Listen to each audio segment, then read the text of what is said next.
Welcome back, brothers and sisters. Well done if you stayed for Desire of Ages. So this is Desire of Ages 23, paragraph 3. God commanded Moses for Israel, "Let them make me a sanctuary that I may dwell among them." Exodus 25:8. And he abode in the sanctuary in the midst of his people through all their weary wandering in the desert. The symbol of his presence was with them. So Christ set up his tabernacle in the midst of our human encampment. He pitched his tent by the side of the tents of man, that he might dwell among us and make us familiar with his divine character and life. The Word became flesh and tabernacled amongst us, and we beheld his glory, the glory as of the only begotten from the Father, full of grace and truth. John 1:14. Since Jesus came to dwell with us, we know that God is acquainted with our trials and sympathizes with our griefs. Every son and daughter of Adam may understand that our Creator is a friend of sinners. For in every doctrine of grace, every promise of joy, every deed of love, every divine attraction presented in the Savior's life on earth, we see God with us. Satan presents God's law of love as a law of selfishness. He declares that it is impossible for us to obey its precepts. The fall of our first parents, with all the woe that has resulted, he charges upon the Creator, leading men to look upon God as the author of sin and suffering and death.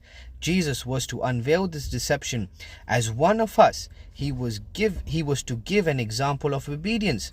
For he took upon himself our nature and passed through our experiences. In all things it behooved him to be made like unto his brethren. As in, Jesus went through all trials and temptations as how we went through in our human form. If we had to bear anything which Jesus did not endure, then upon this point Satan would represent the power of God as insufficient for us. Therefore Jesus was in all points tempted like as we are. Hebrews 4:15. That's why Jesus had to be tempted in all points as human, and that's why Jesus had to be 100% human. Otherwise Satan would say God's power is not sufficient for mankind. He endured every trial to which we are subjected, and he exercised in his own behalf no power that is not freely offered to us. As man, he met temptation and overcame in the strength given him from God. He says, "I delight to thy will, O my God. Yea, thy law is within my heart." Psalms 48.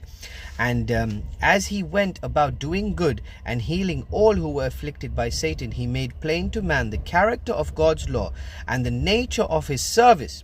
And he testifies that it is possible for us to obey the law of God.